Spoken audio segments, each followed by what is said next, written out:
Hey everyone, it's Ben Hardy here, and in today's we'll be reviewing a more baseline Ram RHO. I think you guys will be really impressed with all the equipment that you get in this truck. Before we get in this video, I want to give a huge shout out and thank you to the Alert Trailer Dodge Ram here in Provo for giving me some time with this truck. I'll include a link to the website in the description down below. I'll also include a link to my car buying guide. Let's get into it.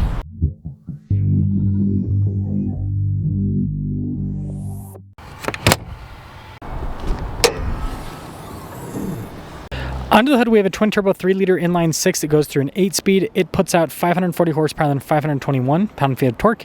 Fuel economy is 14 around town, 16 on the highway. Before I move forward with this review, I do want to mention if you want to see more videos just like this, then I recommend you subscribe because I post content every single day. So we, of course, have the hood scoop there in the center with the marker lights, really cool looking. You have your Hurricane high output badge there with the little vent piece off to the side. And then look at the headlight design here, very intricate. You've got the Ram logo that's hollow for extra airflow. We've got recovery points here on the bottom as well, and then you've got fog lights there and steel bumper, so it's already got protection there, skid plates underneath on top of that. We have 35-inch tall tires wrapped around 18-inch wheels with the RHO, and you can see you've got the beadlock ring right there. Independent front suspension, and just look at how beefy everything is. Like, look at the upper control arm and all of that. Giant fender flares here with the giant fenders as well. There's a little vent there behind it. Got your Ram logo, and then two-tone here at the bottom. RHO badge there on the back. And then we've got the Blackhawk Bilstein shocks, active system similar to Ford's live valve, where it'll change depending on the setting that you put it on. And then there is your side profile with the RHO. It looks like a real Baja truck. This leads us to the key fob where you've got your RHO logo. We have our lock and unlock function. Press that twice, that'll lower down the tailgate. And we also have remote start. This actually has LED lights here on the bed, which is nice. Other than that, no bed line or anything. Easy to add in, it's a couple $100, right? Really cool new taillight design here. You can see all the rest of the badges there on the back. And then you get the giant exhaust tips with recovery points and spare tire underneath as well, by the way. But yeah, even with the base model RHO, it still is a cool looking truck. This, of course, leads us inside where you can see with the stitching and the soft touch up top, and then down below, like the Alcantara here. Really premium looking stuff. And guess what? You still get the leather seats with this as well. So really high quality there. So you got USB ports here and outlet. Got little holders here in the back. And then we also have the ice buckets here. Under seat storage and plenty of room. Again, it's a crew cab 1500. And then popping up front, again with the stitching and the soft touch up top, we've got blind spot monitoring with the mirrors. Down below, the mirrors do power fold in. They've got the mirror extension function. They also have the adjustment as well, so you can adjust the convex mirror and everything, which is nice. But yeah, fancy trim with a door panel. Payload on this is 1444. And if you guys are wondering on the weight, 7,800 pounds gross vehicle weight rating. So this weighs like 6,400 pounds, roughly. And then here's the front seat. Again, got the nice leather trim. It's power adjustable. Got over your light control, steering wheel's manually adjustable, pedals also power adjustable, and then nice finish on the pedals. This leads us inside where, boom, digital gauge cluster. Got your Ram logo front and center. You still have the cool paddles there on the back of the steering wheel. You have adaptive cruise control with this. All the controls, so center stack radio controls in the back. And then just, yeah, look at that. Nice trim all around. It's pretty fancy looking in general. And yes, this does have the full digital gauge cluster as well, which you can use to change what it looks like. So you got the digital view, sport view, Baja view as well, which will display different information. No 360 camera, just a backup camera with this. So that is one thing that you guys might want. Still have dual zone climate.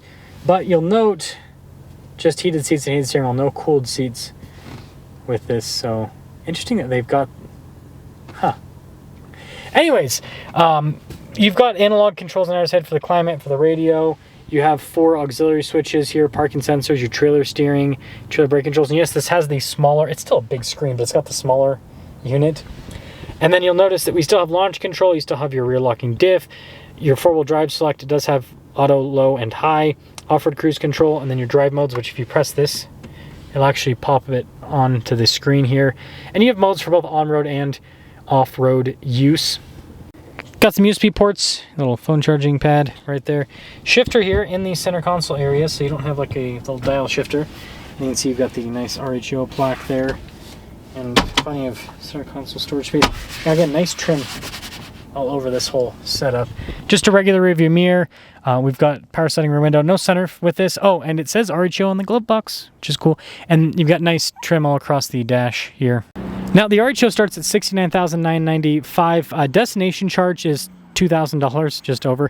This has a couple options. So it has the trailer tow group. It's got the two-tone paint, trailer mirrors, as well as the wheels. The wheels are almost $2,000, and the graphics are like $500. Anyway, $76,165. If you get rid of the mirrors, it saves you quite a bit. And if you get rid of the wheels, that saves you even more. But yeah, mid-70s. I mean, that's the price of a lot of Rebels. Let's see how it performs. RHO. Well, I've been wanting to do one of these more baseline ones for quite some time, and we're finally here. And again, if you take away the wheels and you take away the mirrors and everything, I mean, that's putting us closer to $70,000. Still a little bit over, but not bad at all. You can't even touch a Raptor for less than 80 grand. So it's a big difference in terms of pricing. And this has more horsepower and more torque than a Raptor. And I owned a TRX, which has the same suspension setup as this, and I owned a Gen 3 Raptor, and I can tell you, although the Raptor is a little bit more comfortable over some of the bumps off-road, this suspension system can handle all the same stuff. Like, all the capability is pretty darn close with both of them. So it's not like you're having a big win of one over the other. But it is nice that you can get 37s with the Raptor. That's one thing I did like about mine, is that I had those 37-inch tall tires.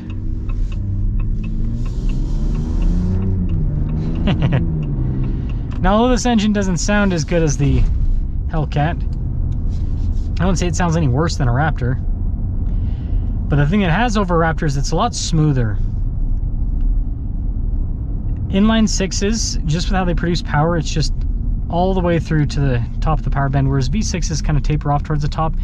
So it's got this like kind of lag with the turbo, and then you get through the turbo lag, and then it's kind of abrasive towards the top end. And yeah, this is just smooth all the way through. It's got good low end, good top end, good mid range too. And I think that's why we're seeing more and more manufacturers offer these inline sixes, and you know, probably reliability too. Once you figure out an inline six, they can be pretty durable.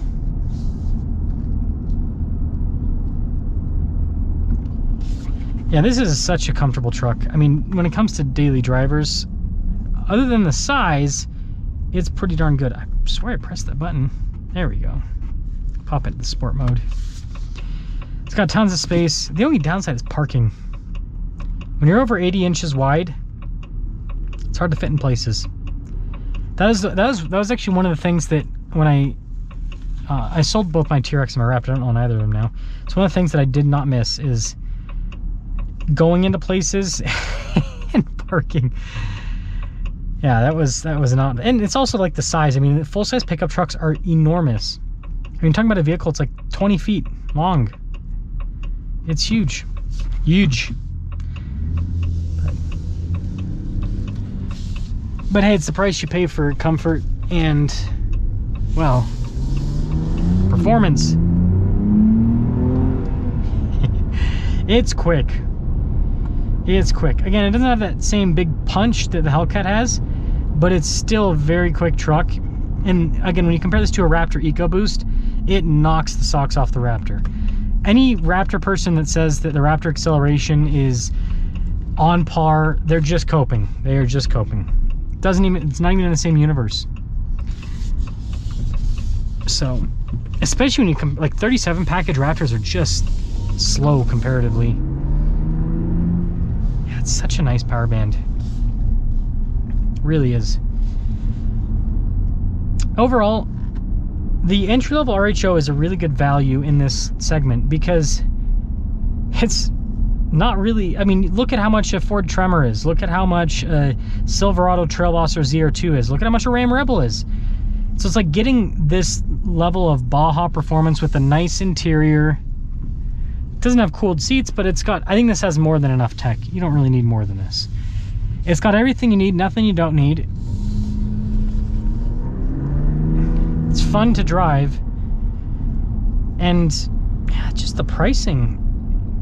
Take out the wheels, take off the trailer mirrors, just do the standard mirrors if you don't tow, and you're looking at literally like almost entry level. I mean, it's a little bit more expensive than an entry level Ford Tremor, but like you get a loaded, like a Tremor Lariat, and those are 80 grand. So I just don't know why anyone would ever buy one of those when this exists.